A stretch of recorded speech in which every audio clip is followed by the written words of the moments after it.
Hello good morning dear students. आपका अपने channel आनंद education point में मैं हार्दिक अभिनंदन करता हूँ। कल और परसों मैंने 2 वीडियो डाला था, लेक्चर 1 और लेक्चर 2, जो कि अकाउंटेंसी का फर्स्ट चैप्टर NPO यानी कि नॉन प्रॉफिट ऑर्गेनाइजेशन का था। उम्मीद है आप लोगों ने अच्छी तरीके से देख लिया होगा और समझ लिया होगा। इसी क्रम में आज मैं आप लोगों को अकाउंटेंसी का सेकेंड चैप्टर, जिसका नाम है पार्टनरशिप लेकर के आया हूँ। और इसका भी इम्पोर्टेंट आज 10 ऑब्जेक्टिव क्वेश्चन लेकर के आऊँ आप लोगों को। तो यहाँ पे सेकेंड चैप्टर का नाम है अकाउंटिंग फॉर पार्टनरशिप फर्म, यानी कि साझेदारी फर्म का लेखांकन, यानी कि साझेदारी फर्म का लेखांकन। इसका फर्स्ट ऑब्जेक्टिव आज स्टार्ट कर रहे हैं। क्वेश्चन है क्या है कि किसी समझौते के अभाव में साझेदारी फर्म के लाभ हानि का विभाजन किया जाता है, यानी कि in the absence of any agreement the profit and losses of the firm are share.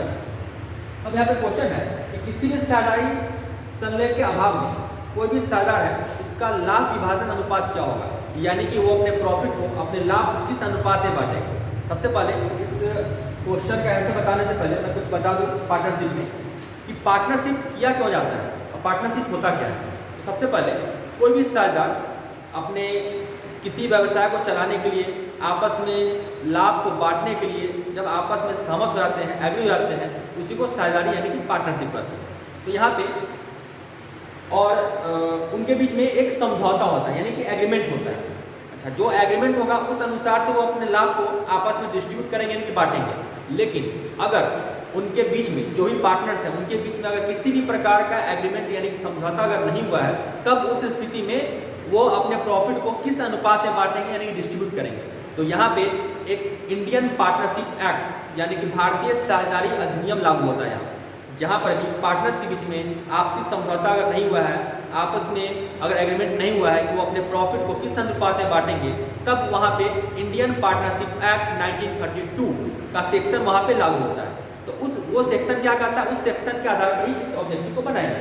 तो जहाँ पे भी क्वेश्चन क्या था, तो किसी समझौते के अभाव में, यानी कि जहाँ पे किसी भी प्रकार का एग्रीमेंट नहीं है, तो उस स्थिति में साझेदारी फर्म के लाभ हानि का विभाजन किया जाएगा। किस अनुपात में किया जाएगा, तो यहाँ पे इंडियन पार्टनरशिप एक्ट 1932 की धारा 13A के अनुसार 13B के अनुसार वो अपने प्रॉफिट को इक्वली यानी कि बराबर बराबर बांटेगा।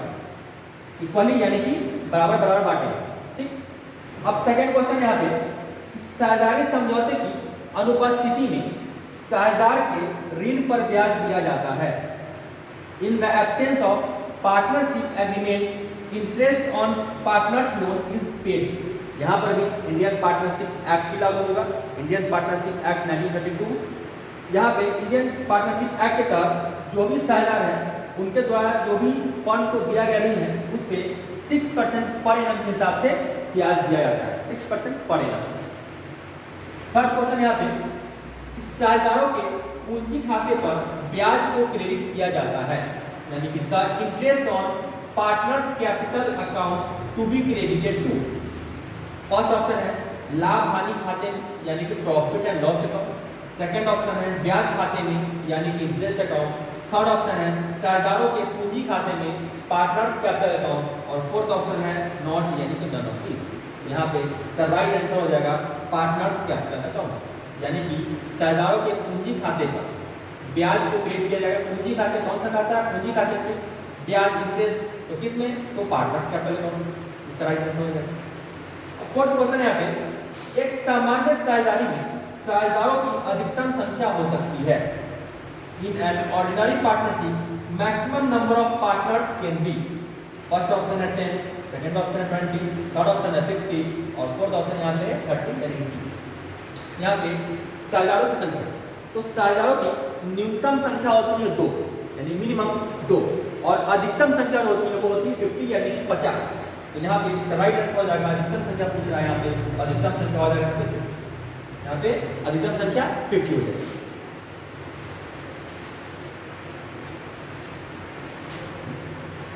अब यहाँ पे पांचवा क्वेश्चन है, चालू खाता है, यानी कि करेंट अकाउंट इज।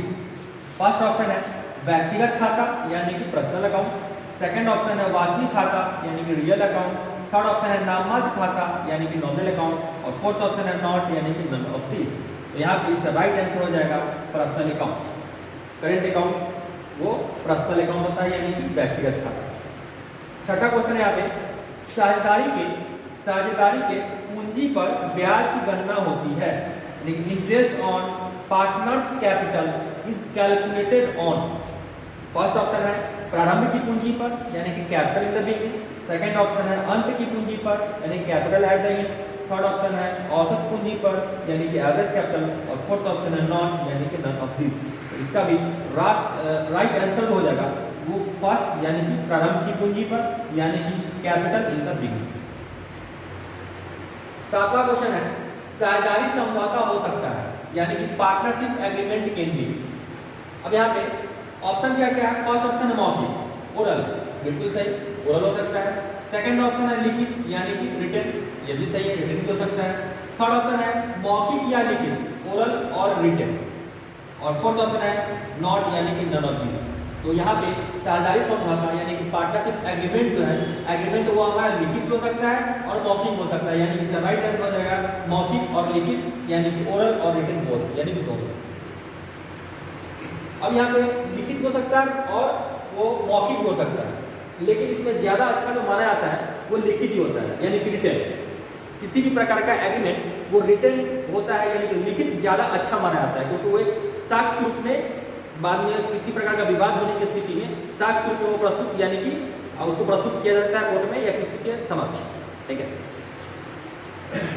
आठवां क्वेश्चन यहाँ पे स्थिर पूंजी खाता विधि के अंतर्गत साझेदारों के पूंजी खाते पर ब्याज क्रेडिट किया जाता है, यानी कि the interest on capital account of partners under fixed capital, under कौन सा कैपिटल है पे? Fixed capital method is to be credited to. अब यहाँ पे कैपिटल जो है वो दो प्रकार का, एक होता है फ्लक्चुएटिंग कैपिटल और एक होता है फिक्स्ड कैपिटल। तो फ्लक्चुएटिंग कैपिटल में यानी कि परिवर्तनशील पूंजी में वहाँ पे सिर्फ एक ही अकाउंट बनाते हैं, एक ही खाता बनाते हैं जिसका नाम है कैपिटल अकाउंट यानी पूंजी खाता। जबकि कैपिटल जब फिक्स होता है तब वहाँ पे दो खाता बनाया जाता है। फर्स्ट खाता जो है, फर्स्ट अकाउंट जो है वो कैपिटल अकाउंट, और सेकेंड जो होता है वो करेंट अकाउंट। यहाँ पे क्वेश्चन है स्थिर पूंजी खाता विधि के अंतर्गत साझेदारों के पूंजी खाते पर ब्याज क्रेडिट किया जाता है।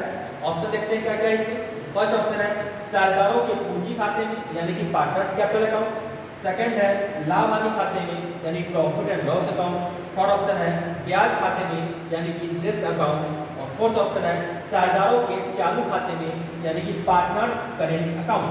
तो इसका राइट आंसर हो जाएगा साझेदारों के चालू खाते में यानी कि पार्टनर्स करेंट अकाउंट। 8 क्वेश्चन हो गए, अब 2 क्वेश्चन और बचा है, इसको देखते हैं नेक्स्ट स्लाइड।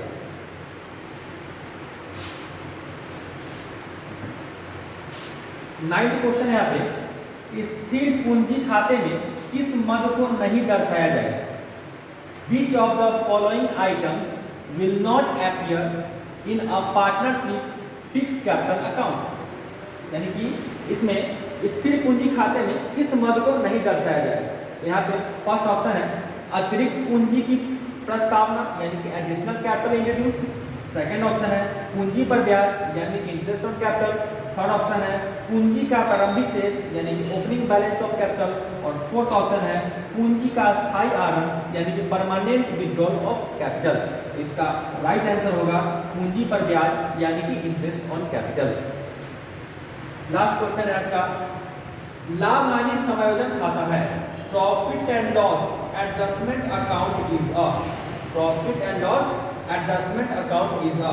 फर्स्ट ऑप्शन है व्यक्तिगत खाता यानी कि पर्सनल अकाउंट, सेकंड ऑप्शन है नाममात्र खाता यानी कि नॉमिनल अकाउंट, थर्ड ऑप्शन है वास्तविक खाता यानी कि रियल अकाउंट, और फोर्थ ऑप्शन है नॉट यानी कि नन ऑफ दीज। तो इसका राइट आंसर हो जाएगा नाममात्र खाता यानी कि नॉमिनल अकाउंट। तो ये था सेकेंड चैप्टर, ये सेकेंड चैप्टर जिसका नाम है अकाउंटिंग फॉर पार्टनरशिप फर्म यानी कि फंडामेंटल। ये पार्टनरशिप का फर्स्ट चैप्टर, पार्टनरशिप का फर्स्ट फंडामेंटल है। इसका आज इंपॉर्टेंट 10 ऑब्जेक्टिव क्वेश्चन आज मैंने करवाया, और इसका इंपॉर्टेंट 10 ऑब्जेक्टिव क्वेश्चन और भी कल करवाऊंगा, जिसमें न्यूमेरिकल भी है, कुछ प्रैक्टिकल बनाने वाला भी है, तो उसमें बहुत सारे फॉर्मूला भी है। तो वो सबको भी डिटेल में कल 10 ऑब्जेक्टिव क्वेश्चन और बताऊंगा। तो अब तक मैंने आप लोगों को एनपीओ चैप्टर का लेक्चर फर्स्ट, लेक्चर सेकेंड में दोनों ऑब्जेक्टिव जो भी इंपॉर्टेंट था वो मैंने कवर करवा दिया। अब सेकेंड चैप्टर है जिसका नाम है पार्टनरशिप। अंडर पार्टनरशिप का फंडामेंटल है, इसका आज इस लेक्चर थर्ड में मैं आप लोगों को 10 ऑब्जेक्टिव इंपॉर्टेंट करवाऊँ, 10 इंपॉर्टेंट ऑब्जेक्टिव फिर कल करवाऊंगा, जिसमें कुछ प्रैक्टिकल भी रहेंगे, ठीक, और कुछ सब्जेक्टिव भी रहेगा। तो इसी प्रकार से आप लोगों को मैं ऑब्जेक्टिव क्लियर करवाते रहूँगा हर एक चैप्टर वाइज। तो आप अगर इसको अच्छे तरीके से समझ ही गए होंगे, उम्मीद है आप लोग को अच्छे तरह समझ गए होंगे। तो अगर समझ गए हो तो अच्छे से लाइक कीजिए, सब्सक्राइब कीजिए और कमेंट भी करते रहिए, ठीक। All the best.